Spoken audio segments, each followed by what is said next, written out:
Compañeros y docente Manuel Antonio Vivanco Cabecera, buenas tardes.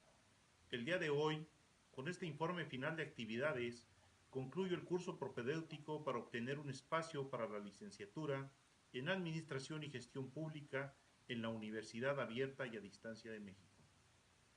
Quiero agradecer abiertamente el apoyo brindado en todo momento de nuestro docente Vivanco, así como de todos y cada uno de mis compañeros. Sin más preámbulo, a continuación voy a exponer el informe final referente a aspectos generales de la administración pública, enfocado básicamente al tema corrupción. La corrupción está presente en todos los niveles de nuestra sociedad y sin excepción alguna.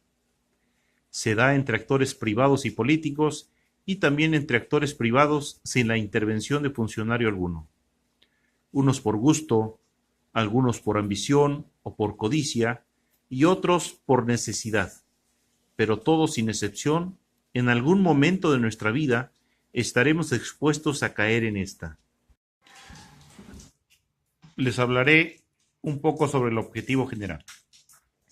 Conocer sobre la organización de la Administración Pública Federal, su marco normativo y la estructura orgánica, con el fin de diferenciar las distintas formas de organización de las estructuras dependientes de la Administración Pública Federal. Nuestro objetivo específico: implementar mecanismos que permitan el cumplimiento en cuanto a eficiencia y honestidad en el sector público en los tres ámbitos de gobierno, esto en beneficio de la ciudadanía en general. A continuación presentaré a ustedes los resultados de la investigación referente a la aplicación de la encuesta. Para realizar la primera de estas de manera virtual, se utilizó la herramienta que nos brinda Google Formularios, logrando obtener respuestas con diversas opiniones, como se puede apreciar en las gráficas que a continuación se detallan. La encuesta consta de 10 preguntas aplicadas de manera directa a ciudadanos de todos los niveles socioeconómicos. A continuación veremos el resultado de cada una de estas. La primera pregunta es: en términos generales, ¿cómo piensa usted que está la situación actual del país comparándola con los últimos 2 años? ¿Diría usted que está mucho mejor, mejor, igual, peor, mucho peor, no sabe o no responde? Sobresaliendo la respuesta que estamos en una situación peor. Pregunta número 2. ¿Cómo cree usted que va a estar la situación del país dentro de 2 años? En términos generales, ¿diría usted que va a estar mucho mejor, mejor, igual, peor, mucho peor, no sabe o no responde? Con un 50%, la población encuestada menciona que va a estar peor. Un 16.7, mucho peor.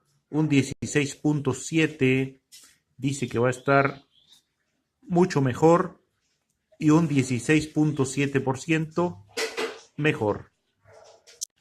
Pregunta número 3. ¿Cómo considera que está la situación actual de su institución comparándola con los últimos 2 años? En términos generales, diría usted que está. Con un 50%, los encuestados dicen que está igual. Un 33.3% mucho peor y un 16.7% peor. Pregunta número 4. ¿Cómo cree usted que va a estar la situación de su institución dentro de 2 años? En términos generales, diría usted que va a estar. Las respuestas con un 33.3% dice que va a estar igual, mucho peor o peor. Pregunta 5. Comparando la situación actual con la de hace un año, ¿cómo considera que está ahora la problemática de la corrupción de alto nivel, como la corrupción política y gubernamental, grandes sobornos, etcétera? Con un 50%, la población encuestada comenta que está igual, un 33.3% argumenta que ha aumentado y un 16.7% ha aumentado mucho. Pregunta número 6. Tomando en cuenta los últimos gobiernos, ¿En qué periodo de gobierno hubo más casos de corrupción? Aquí estamos considerando la administración de Carlos Salinas de Gortari, Ernesto Zedillo Ponce de León, Vicente Fox Quesada, Felipe Calderón Hinojosa y la actual administración de Enrique Peña Nieto. El 50% de los encuestados señala a la administración de Peña Nieto el periodo de gobierno donde más casos de corrupción se han presentado. Pregunta número 7. A su juicio, ¿cuáles son las 3 instituciones más corruptas del Estado mexicano? Dígame primero la más corrupta de las 3. Mencionan que la más corrupta, con un 33.3%, señalan a Pemex, Zagarpa y Semarnat entre las dependencias más corruptas de la Administración Pública Federal. Pregunta número 8. A su juicio, ¿cuáles son las 3 instituciones menos corruptas del Estado mexicano? Dígame primero la más corrupta de las 3. Mencionan a la Sedena, a la Secretaría del Trabajo y a la Comisión Nacional del Agua como las dependencias menos corruptas. Pregunta número 9. Según su conocimiento, ¿qué es lo más frecuente cuando un ciudadano común da un soborno? El funcionario público insinúa o solicita el pago, el empresario interesado lo ofrece espontáneamente, ya se sabe de antemano cómo y cuánto hay que pagar, no sabe, no responde, el funcionario público insinúa o solicita el pago. Con un 66.7% señalan que el funcionario público insinúa o solicita el pago. Empatado en un 16.7% señalan que ya saben de antemano cómo y cuánto hay que pagar. Última pregunta. ¿Qué tan frecuente considera usted que es la práctica de acceder a cargos en el sector público gracias a recomendaciones, o mejor conocidos como palancas? Muy frecuente, frecuente, ni frecuente ni poco frecuente, nunca ocurre, no sabe o no responde. De las personas encuestadas, un 83.3% señala que esta práctica es muy frecuente. Un 16.7% señala que es frecuente.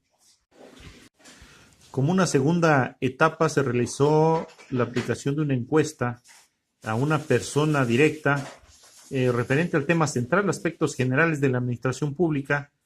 Se obtuvo la encuesta escrita y no fue posible llevar a cabo la grabación de la misma por no contar con la autorización de la persona entrevistada. Las conclusiones a este informe señalan que la corrupción es uno de los elementos más importantes que determina el futuro de México como nación. Sin embargo, los mexicanos nos sentimos honestos. La percepción de corrupción en nuestros círculos cercanos es baja, de acuerdo con la encuesta nacional de impacto y calidad gubernamental del INEGI. Preocupa que el tema de corrupción en México cada vez se arraiga más en nuestras conversaciones y sobre todo en nuestra vida cotidiana. No sé si hasta cierto punto las personas lo hemos normalizado. Quiero creer que no. Que somos más los que nos interesa sacar avante a nuestro querido país de este problema. Por último, nuevamente agradecer a nuestro docente Manuel Antonio Vivanco Cabecera, así como a mis compañeros que de alguna u otra manera estuvieron siempre presentes con sus colaboraciones y aportaciones durante todo el proceso, logrando con ello poder concluir satisfactoriamente esta última actividad de nuestro curso propedéutico. No me resta más que despedirme y desearles a todos el mayor de los éxitos, esperando vernos muy pronto ya como alumnos de la Universidad Abierta y a Distancia de México. Muchas gracias. Es cuanto.